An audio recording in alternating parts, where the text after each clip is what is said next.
السلام عليكم ورحمة الله وبركاته. ازيكم عاملين ايه؟ صباح الفل، صباح الورد، صباح الطاقة الإيجابية، صباح كل حاجة حلوة. يا رب يجعل الخير بين ايديكم وتحت رجليكم يا رب. عاملين ايه حبايب قلبي يا اخواتي؟ يا احلى اخوات في الدنيا، دايما داعمين ودايما طيبين وقريبين، ربنا ما يحرمني منكم ابدا. يلا بقى ندخل في الروتين على طول. حبيتش بقى ابدا معاكم بقى يلا نشرب القهوه، يلا نشرب الشاي، يلا الكلام بقى اللي هو ايه اتعودنا عليه ده. تعالوا ندخل على طول في الغدا او الفطار لو انتوا صايمين. انا كنت صايمه اول يوم في رجب. تاني يوم اللي هو النهارده اللي انا بصور فيه ده، الفيديو ده ينزل لكم بكره بقى ان شاء الله، اللي هو الاتنين. للاسف انا ما صمتش لان كان عندي علاج بتاع البرد ومضاد حيوي وكان مكسر جسمي، ما عرفتش اخده. فجوزي غصب عليا وولادي ان انا ما صومش. فقلت خلاص يعني ربنا غفور رحيم. بس الحمد لله يعني كويس ان انا ايه ان شاء الله ربنا هياخد بايدي انا متأكدة. وهصوم بقى 13 و14 و15 ان شاء الله باذن الله. فحبيت ابدا معاكم كده، وحطيت اللحمه اللي هي دي هتفك كده على النار، على نار هاديه قوي. قلت بدل ما احطها في الميكرويف احطها كده ايه في الحله على نار هاديه خالص، وهي هتفك على انا مجهز الرز. هعمل رز معمر، واللحمه دي اللحمه العجالي اللي هي اثارت جدل في الفيديو بتاع تفريز اللحمه يا جماعه. انا مستغربه جدا يعني. في ناس كتير قوي بيقولوا لي يعني ايه لحمه عجالي؟ إيه ده لحمه عجالي؟ يعني انا ما اعرفش هي اسمها بعد كده، يعني انتوا بتقولوا عليها بتلو ممكن، احنا بنقول عليها لحمة عجالي. اللي هي العجول الصغيرة دي بتبقى لحمتها سكر، بتبقى تحفة يا جماعة. مش كل الناس بتحبها، بس هي بتبقى ناعمة وطرية وجميلة جدا. فهي دي، وفعلا والله سعرها 250. انتوا استغربتوا ليه؟ اقسم بالله ما بلغت ولا قلت لكم سعر مش معقول. يمكن عندنا غير عندكم، معرفش. بس هي ب 250 جنيه عندنا في البلد، لحمة بلدي طازة. بس فده انا حتى خليتوني اتأكدت تاني وتالت هل هي فعلا بالسعر ده ولا لا. والله هي بالسعر ده. مهم يا جماعة، انا جاوبت عليكم. هي البتلو، اللحم العجول الصغيرة، وبتبقى جميلة جدا ومفيدة جدا جدا. هعمل بقى ايه؟ غسلت الرز وحطيت كده اللحمة تفك زي ما قلت لكم على نار هادية، وجبت الرز كده قلبته كده في معلقتين زيت. بحب الزيت بيفلفل الرز. وحطيت عليه شوية فلفل، لازم تحطي عليه شوية فلفل اسمر كده. وتقلبي الرز كده ايه في ارضية الطاجن بتاعك او البرام، او حتى لو هتعمليها مثلا في بايركس او في صينية، اي حاجة. هي بتبقى حلوة قوي في الفخار، وبتبقى برضو حلوة برضو في اللي هو ده، اللي هو البورسلين ده. فحبيت اعملها معاكم النهارده في الطواجن البورسلين دي، علشان لو انتي ما عندكيش فخار ما تلتزميش بيه، يعني مش مهم. هو بيدي طعم حلو، بيدي نكهة فعلا حلوة للأكل. بس لو ما عندكيش خلاص مش مشكلة، اعملي في صينية ألومنيوم حتى. غسلت الرز، حتى الرز هنا كان ناقص شوية، رحت زودت ايه حوالي ايه نص كوباية كده رز، غسلتها ورجعتها تاني ايه حطيتها في الطاجن التاني ده. ووزعت اللحمة في النص، يعني من تحت رز وفي النص لحمة ومن فوق رز. وكنت ناسية اقلب شوية فلفل على اللحمة في النص كده، فقلت مش مهم يعني، هي كده كده هتغلي كلها في قلب بعضها، والفلفل هيدخل في ايه في الاكلة كلها. هي حلاوة الاكلة دي يا جماعة في الرز مع الفلفل الاسمر. وطبعا اللحمة بتبقى منزلة طعمها جوه الرز. وحطيت كده بشرة من جوزة الطيب. بالنسبة لجوزة الطيب بقى اختلف العلماء فيها، فأنا بصراحة والله ما عارفة يا جماعة هي حرام فعلا ولا ايه. برضو اللي عنده معلومة يقولي، علشان ايه مش عايزين برضو نشيل وزر. ناس كتير قالت لا دي حرام، ناس كتير قالت لا دي حلال. معرفش بصراحة، عشان هي يعني الكثير منها مسكر. فما كثيره مسكر فقليله حرام. هو ده الايه السند اللي يعني مستندين عليه في موضوع تحريمها. فبصراحة مش عارفة. حطيت بشرة صغيرة جدا جدا بتنكه قوي الأكلة. حتى زودت شوية لبن، لقيتهم كانوا محطوطين في الكوباية اللي جنب دي أو في البولة دي، زودتهم برضو. وطبعا لازم تحطي مية، يعني ما تعتمديش ان هو يبقى لبن بس حليب يعني فقط، لا، لازم عليه مية علشان يبقى مفرفط معاكي كده وما يبقاش معجن. بس طبعا تكوني حاطة لبن ايه جاموسي كده، تقيل وحلو بقشطته يعني. خلاص كده. وبرضو لو عايزة تحطي حتة قشطة برضو حطي. في الاخر خالص لما بيتشرب بنشربه مثلا بمعلقه سمنه بلدي ولا حاجه، هو بيبقى تقيل شويه بس طعم طعامه. لكن النهارده انا ما حطيتلوش والله ولا نقطه سمنه خالص، انا اعتمدت بس على اللحمه وعلى معلقتين الزيت اللي انا حطيتهم في الرز من تحت وخلاص على كده. جيت بقى دخلتهم الفرن، لو انت هتحطيه في فرن البوتاجاز ولعي الشوايه الاول لحد لما يعمل وش، وبعد كده طفي وولعي من تحت. لو بوتاجازك يعني الشوايه بتولع لوحدها والفرن لوحده، وسيبيه بقى يستوي عادي خالص على نار هاديه كده بعد الغليان، يعني بعد ما يغلي على نار هاديه يستوي كده مع نفسه في فرن البوتاجاز. في نفس الحلة بقى، يعني ما حبيتش ان انا يعني استهلك مواعين كتير، في نفس الحلة اللي انا كنت فكة فيها اللحمة او مشوحة فيها اللحمة بشرت بصلاية، وعندي كيس البسلة ده الفاصوليا دوت في الفريزر، رحت مطلعاه. الاكلة دي بتبقى حلوة جنبها كده ايه صنف خضار، عايزة تعمليها برضو جنبها صينية بطاطس بتبقى حلوة برضو. فقلت اعمل ايه كيس الفاصوليا ده، وحطيت بقى ايه صلصة، لان انا بصراحة ما كانش عندي طماطم ومش عارفة ازاي، طماطم رخيصة اصلا اليومين دول بدأت تشد شوية، بس انا لسه ما فرزتش طماطم وما كانش عندي طماطم ان انا اضربها غير طماطم خضرة كده وما كانتش هتنفع في الطبيخ يعني. فوانا بطلع لما طلعت كيس الفاصوليا ده، فوانا بقلب كده في درج الديب فريزر لقيت كيس البسلة ده كان مفتوح منه حتة كده، فقلت ايه خلاص بقى ايه هبقى افضيه في كيس سليم وارجعه تاني الفريزر. فقلت طب ما اخد منه شوية احطهم فوق الفاصوليا واقطع عليهم جزرتين كده ويبقى خضار مشكل، يبقى قيمته الغذائية اعلى ويبقى حلو، فاهميني؟ وسبته بس هيغلي غلوتين كده على النار، وهحطه برضو في الفرن في ايه في طواجن فخار كده، بيبقى طعمه حلو قوي جنب الرز المعمر. اي طبخة فيها صلصة، يعني بطاطس صينية بالصلصة، طبخة زي دي كده يعني بتبقى حلوة جنب الرز المعمر. وبس كده الاكل كده على النار. دخلت بقى على اوضه بنتي، انا كنت نزلت لكم المقطع ده كده في شورتس امبارح وعجبكم يعني، وبدخلوا كده على قسم الشورتس واتفرجوا عليه. المهم كانت الضرفه بتاعتها دي اللي هي الشفاف دي كانت ايه اتبهدلت شويه، وهي حبيبتي اليومين دول نازله طالعه على الدروس ونازله طالعه على المدرسه، عندها تقييمات. مش عارفه والله التقييمات دي يا جماعه هتخلص امتى، والله الولاد خلاص الامتحانات داخله علينا ولسه يعني عندهم الحضور اجباري. فمش عارفه بقى يعني الموضوع طول قوي، ومحتاجين ان احنا نقعد بقى عشان اليوم بتاعنا ضايع خالص ما بين المدرسه الصبح وما بين البنت بترجع، لان كمان هي مدرستها يعني بيطولوا قوي، يعني معرفش عندهم ضمير جامد، فبيطولوا قوي في المدرسة. وبعدين بعد المدرسة بيبقى فيه دروس، وبعدين بترجع بتبقى فعلا خلاص يعني ما عندهاش قابلية ان انا اقعد اذاكر معاها خالص.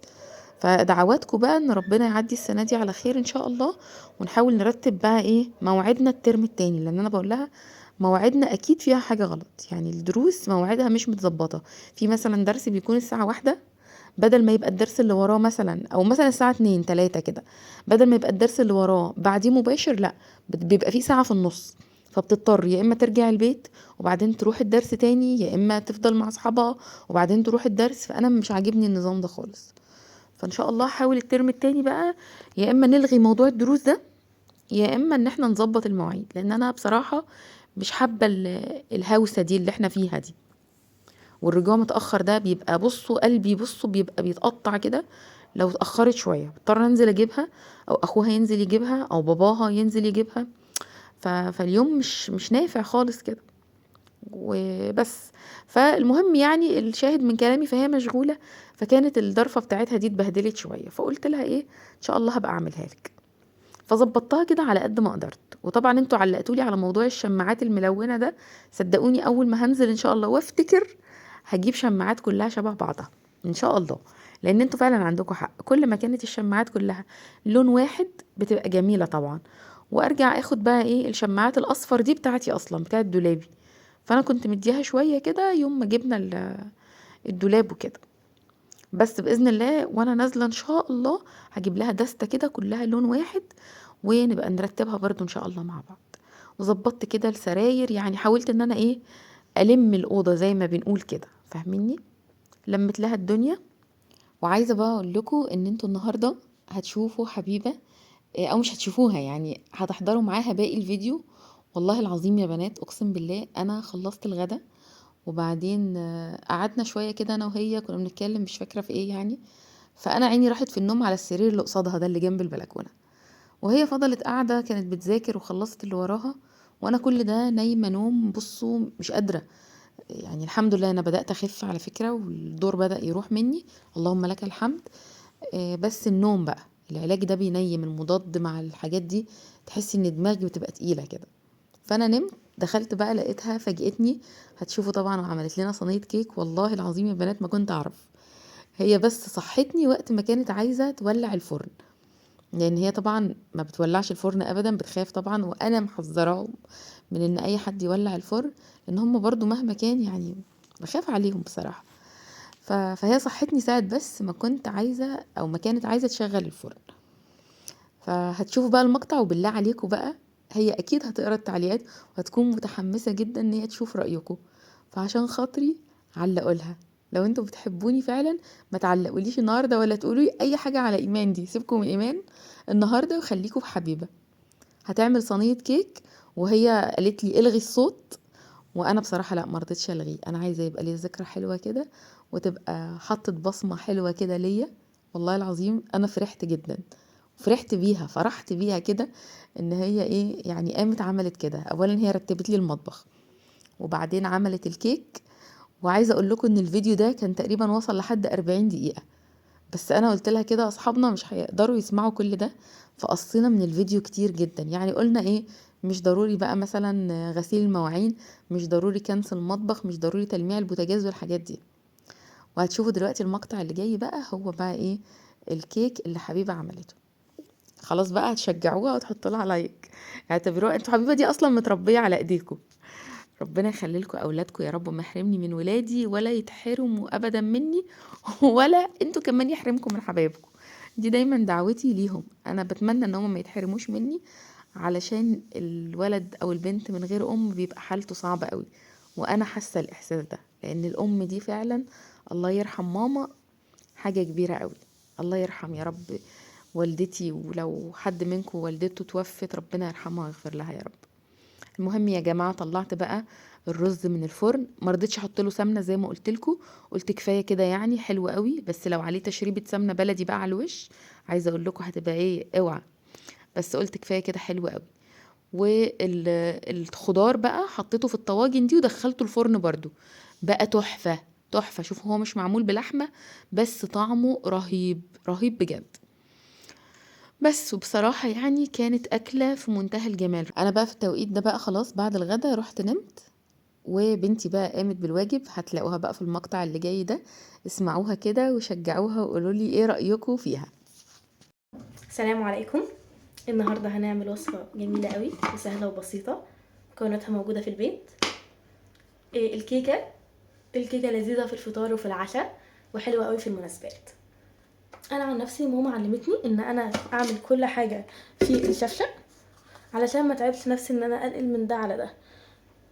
اول مكون معانا بيضتين.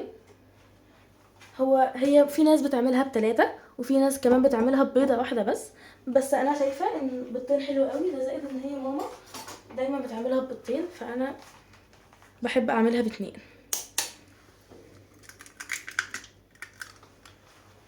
طبعا ما تنسوش تغسلوا ايديكم قبل ما تعملوا اي وصفه في البيت.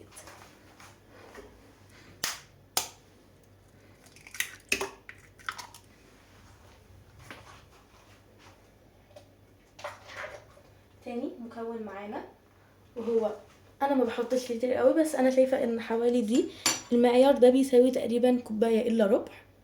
انا بحط كوبايه الا ربع لبن، وطبعا انتي بتزودي بالتدريج. لو كانت هي محتاجه اكتر او اقل، بس اظن كوبايه الا ربع مناسب، ده زائد ان اصلا انا ساعات بزودها ميه. تمام. تالت مكون معانا، احنا بنجيب الزيت. انا بقدر حوالي، ما بحطش كوبايه كامله، مع ان يعني في فيديوز كتير جدا على السوشيال ميديا انا بشوف الناس بتعملها بكوبايه كامله، بس انا شايفه كوبايه كتير قوي. وكمان مش عارفه، بس بحس ان كوبايه معيار كتير قوي، فانا ما بحطش كوبايه بصراحه. انا بحط حوالي نص، او نص الا حاجه بسيطه. يعني بسم الله، انا بعاير بعيني. انا ما بتبعش معايير معينة، هي ماما معلمها لي ان انا اظبط بعيني. فانا عن نفسي بحب يعني بظن ان تقريبا كوباية الا حاجة بسيطة، نص كوباية الا حاجة بسيطة. بسم الله.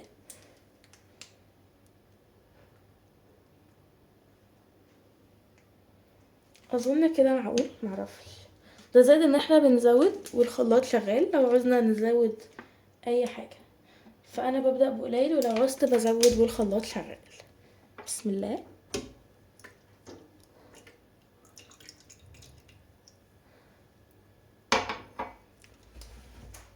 طبعا السكر دي حاجة معيارية جدا، يعني كل واحد بيحب يعملها بطريقته، بس احنا انا بنفسي ما بزودش سكر كتير قوي.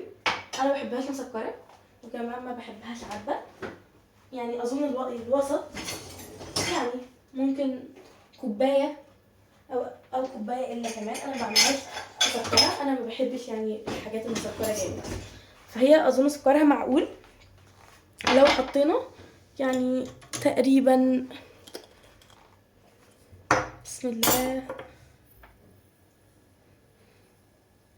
انا بعاير معاكم، هي اصلا ماما معلمها لي اعملها بعيني. بسم الله. اظن كوبايه الا حاجه بسيطه وبنزل بيها. وطبعا انتوا بتزودوا او بتقللوا الكميه على حسب كميه الدقيق اللي انتوا هتكملوا الوصفه بيها ان شاء الله. طبعا الفانيليا دي خطوه مهمه جدا، مهمه جدا وبتفرق جدا جدا جدا في الطعم. وسلام بقى لو كانت سايله، بس انا الحقيقه ما عنديش باكيت سايل.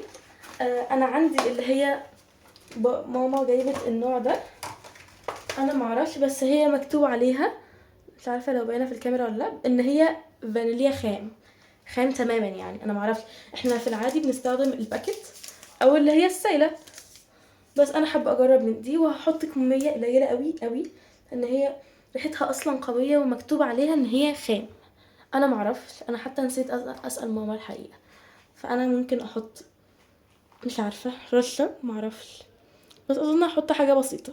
ده زائد ان الفانيليا بيبقى ريحتها حلوه قوي في الكيك، وانا بحب جدا السايله، يعني بتبقى لذيذه جدا جدا جدا. اظن كفايه كده. طبعا انتي والخلاط شغال قدامك، انتي بتعايري كل حاجه بعينيكي، ما اعرفش، بس اظن كده معيار معقول كويس جدا. بسم الله. طبعا احنا هرفع كل ده على الخلاط، وعشان بس الصوت والتصوير انا لو هزود حاجه هقولها. هضرب كل ده في الخلاط، وانا حاسه ان شكلي كده هزود لبن، ولو زودت هقول لكم هزود بمقدار ايه ان شاء الله. انا ضربت الخليط كله في الخلاط. احنا كده اصلا خلصنا يعني الخطوه اللي كلها في الخلاط، وهي سهله جدا. يعني احنا بنحط كل حاجه في الخلاط وبنضرب. وكمان انا شفت فيديوز كتير جدا الناس يعني بتحط الدقيق، بس انا بعمله في خطوه منفصله، في يعني في حاجه. طبعا انا الخليط ما كانش محتاج حاجه، انا زودت له بس شويه لبن، وكمان السكر كان مظبوط جدا. حطيت له كمان رشه فانيليا بسيطه، وكان القوام مظبوط جدا. طبعا انا بستخدم اللي هو المخل، اللي هو بالشكل ده.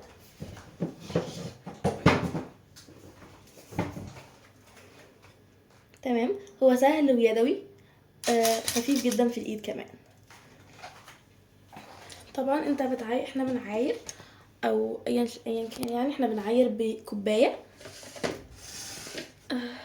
اللي هي الكوبايه العاديه جدا. ايوه، هي الكوبايه دي. اظن الكوبايه دي موجوده في كل بيت وهي معياريه جدا. يعني اظن احنا لو عايزين نعير كوبايه، الكوبايه دي مناسبه جدا. انا ببدا بكوبايتين. بسم الله. بنزل كده،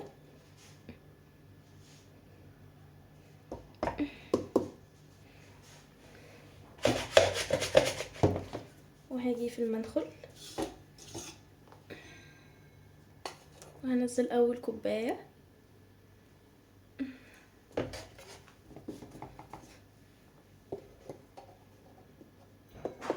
انزل بتاني. اظن كوبايتين كفايه، ولو طبعا بنعوز نزود، انا من رايي ان احنا ما نزودش، قليل احسن من كتير. طبعا كيك شيف البيكنج باودر حلو طبعا، بس كيك شيف احسن من كتير جدا وعملي اكتر. ف كيك شيف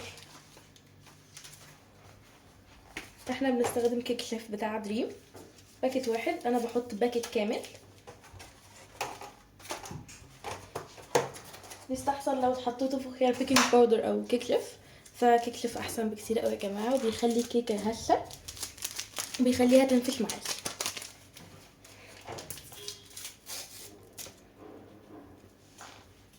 بسم الله. طبعا بنحط الباكيت كامل.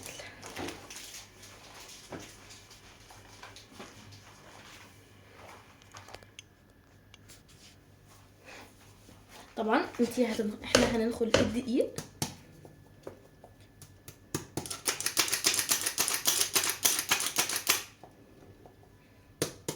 طبعا ما تنسوش ابدا ان احنا في شهر رجب، وان السيئة ب10 امثالها والحسنة كمان ب10 امثالها.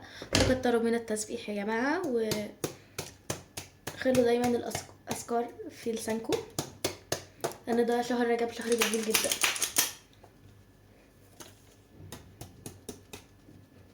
طبعا هناخد الدقيق وهرجع لكم تاني. حاسه الكميه قليله، بس انا في الاول يعني انا خليني بالراحه خالص، ما تسرعش. بسم الله. هنزل بالخليط اللي كان معايا.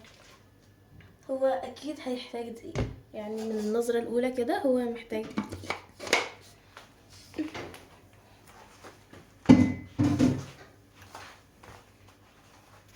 هجيب السباتيولا وهقلب في مسار واحد بس.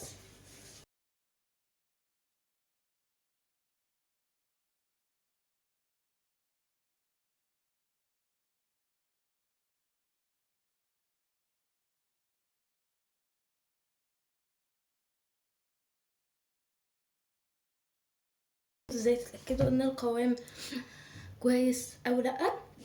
انتي بتجيبي وبترفعيها كده، لو ثابت علامه قبل ما تختفي، انا مش عارفه باين في الكاميرا او لا، بس لو ثابت علامه قبل ما تختفي زي كده يبقى القوام مظبوط. لو نزلت على طول او خدت وقت طويل جدا يبقى هي يا محتاجه تتخفف يا محتاجه تتقل بشويه دقيق. طبعا لو بتحب، انا عن نفسي انا بحب جدا الشكل ده من الصواني، لان بعد كده لما تتقطع بيكون شكلها لطيف جدا وكيوت جدا. بس للاسف ما عنديش النوع ده من الصواني بايركس، فهنستخدم اللي هو الالومنيوم عادي. فانا بقى عشان تضمنوا 100% ان هي ان شاء الله ما تلزقش، بنجيب زيت مش كتير خالص، يعني يا دوبك بس ان احنا نملى بيها الحواف. طبعا بننزل بتوزعوا الزيت في الصينيه كلها. طبعا لو معاكم السباتيولا او اي حاجه يكون اسهل طبعا، دي بتسهل علينا الموضوع اكتر. توزعوا بيها في كل حته، تطلع هنا كمان وفي جوانب الصينيه. طبعا لو زاد هننزل على القوام بتاع الكيك، بس احنا بنعمل كده. نرجع تاني بنعمل كده، بنوزعها طبعا في كل لو في اي حاجة بتنزل هنا. بعدها بجيب يعني يا دوبك بس يعني رشة دقيق كده، ايوه كده. طبعا هو فاض مني شوية، بس هنعمل كده ونبدأ بقى نوزع براحتنا على الاخر في الصينية زي ما انتم شايفين كده يا جماعة. بنوزعه طبعا، تحاولوا على قد ما تقدروا تخلوها يعني متوزعة في المكان كله. بسم الله.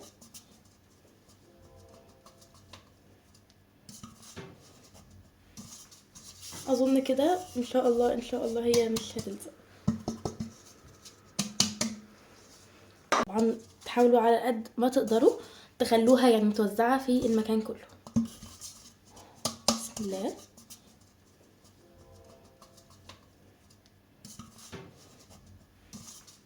اظن كده ان شاء الله هي مش هتلزق. تمام. هجيب قوام الكيك بتاعي انزل بيه بالراحه. ثانيه.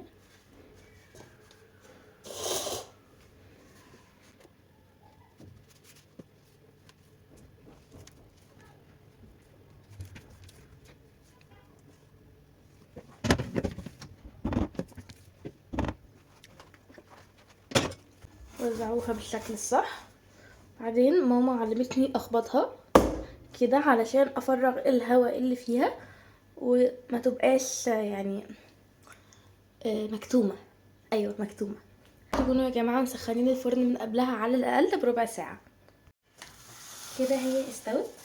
هي انا بصراحه استعنت يعني بماما في موضوع الفرن عشان هي قالت لي ان احنا يعني ما ينفعش انا اولع الفرن لوحدي عشان هي تخاف عليا. ازيكم يا جماعه عاملين ايه؟ يا رب تكونوا بخير.